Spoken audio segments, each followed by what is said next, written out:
Negeri Sepanjang Tikai 100 Esai Kesaksian Indonesia merupakan buku kumpulan pilihan esai yang telah dimuat di surat kabar maupun yang belum pernah dimuat. Buku ini bermaksud melihat sudut pandang lain dalam melihat persoalan bangsa dan negara masa sekarang ini. Buku setebal 336 halaman diberi pengantar oleh Afrizal Malna dan penulis Jakob Sumarjo. Jakob Sumarjo adalah seorang penulis produktif kritikus sastra ternama dan juga pelopor filsafat di Indonesia. Kajian-kajian Jakob Sumarjo dapat menjadi cermin identitas kebudayaan bangsa di tengah kepungan keterpurukan, keterbelahan, dan keterpecahan identitas kolektif kebangsaan kita akibat dekadensi serta degradasi moral bangsa ini.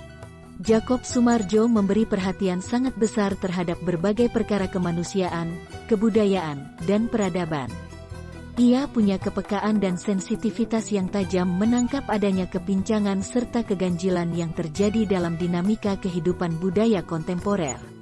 Ia menuangkan kegelisahan maupun keresahannya menyangkut berbagai hal itu ke dalam tulisan. Merah Putih, halaman 156 sampai dengan 158. Bendera Indonesia, merah putih, sering diartikan berani dan suci. Apakah ini pemaknaan budaya modern atau budaya Indonesia pro-modern? Mengapa kini bangsa Indonesia memilih simbol merah dan putih sebagai jati diri? Mengapa merah di atas dan putih di bawah? Bukan sebaliknya? Dari mana simbol ini berasal? Berbagai pertanyaan itu tak pernah diajukan orang sejak Muhammad Yamin menjelaskannya dalam buku yang tak pernah dicetak ulang. 6.000 tahun Sang Saka Merah Putih, tahun 1958. Dijelaskan, warna merah simbol matahari dan warna putih sebagai simbol bulan. Merah putih bermakna zat hidup, hanya tidak dijelaskan makna zat hidup. Buku ini ingin membuktikan, merah putih sudah menjadi simbol bangsa Indonesia sejak kedatangan mereka di Kepulauan Nusantara 6.000 tahun lampau. Makna merah putih tidak cukup ditelusuri dari jejak arkeologi bahwa warna merah, putih, dan hitam dapat dijumpai pada berbagai peninggalan prasejarah, candi, dan rumah adat. Artefak-artefak itu hanya ungkapan pikiran kolektif suku-suku di Indonesia. Maka, arkeologi pikiran kolektif inilah yang harus digali dan masuk otoritas antropologi budaya atau antropologi seni. Alam pikiran semacam itu masih dapat dijumpai di lingkungan masyarakat adat sampai sekarang.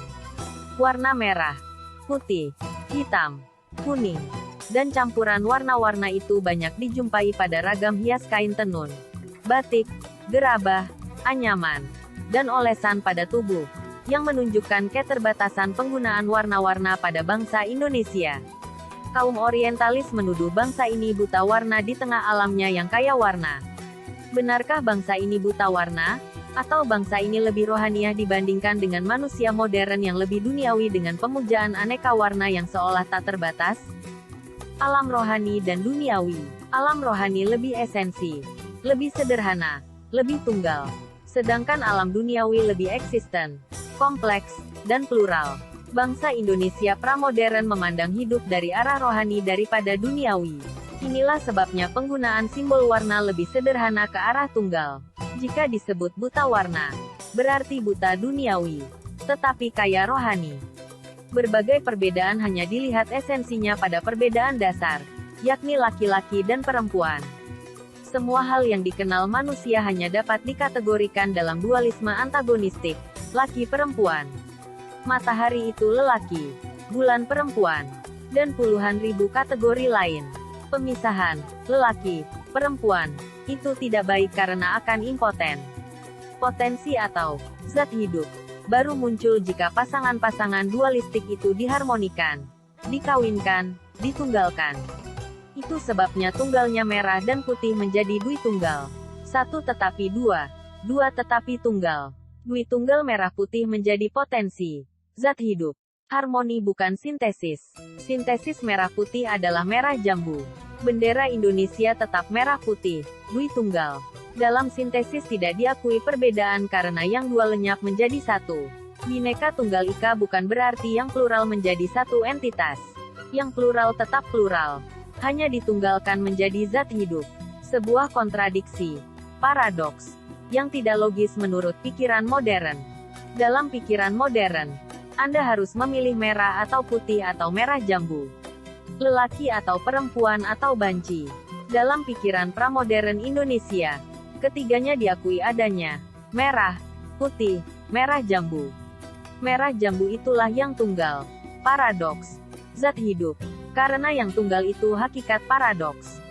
Jika semua ini berasal dari yang tunggal, dan jika semua ini dualistik, yang tunggal mengandung kedua-duanya alias paradoks absolut yang tak terpahami manusia. Tetapi itulah zat hidup yang memungkinkan segalanya ini ada. Yang tunggal itu metafisik, potensi, being. Yang tunggal itu menjadikan diri plural becoming, dalam berbagai pasangan dualistik. Inilah pikiran monistik dan emanasi, berseberangan dengan pikiran agama-agama samawi. Harus diingat, merah putih telah berusia 6.000 tahun. Jauh sebelum agama-agama besar memasuki kepulauan ini. Warna merah, putih, dan hitam ada di batu-batu prasejarah, candi, panji perang. Putih adalah simbol langit atau dunia atas. Merah simbol dunia manusia. Dan hitam simbol bumi atau dunia bawah. Warna-warna itu simbol kosmos. Warna-warna tiga dunia. Alam pikiran ini hanya muncul di masyarakat agraris. Obsesi mereka adalah tumbuhnya tanaman, padi, palawija, untuk keperluan hidup manusia. Tanaman baru tumbuh jika ada harmoni antara langit dan bumi, antara hujan dan tanah, antara putih dan hitam sehingga muncul merah. Inilah yang menyebabkan masyarakat tani di Indonesia buta warna. Buta warna semacam itu ada kain-kain tenun, kain batik, perisai asmat, hiasan rumah adat. Meski dasarnya triwarna putih, merah, hitam, terjemahannya dapat beragam. Putih menjadi kuning, hitam menjadi biru atau biru tua, merah menjadi coklat. Itulah warna-warna Indonesia. Antropolog Australia, Penelope Graham, dalam penelitiannya di Flores Timur, 1991, menemukan makna merah dan putih agak lain. Warna merah dan putih dihubungkan dengan darah. Ungkapan mereka, darah tidak sama. Ada darah putih dan darah merah.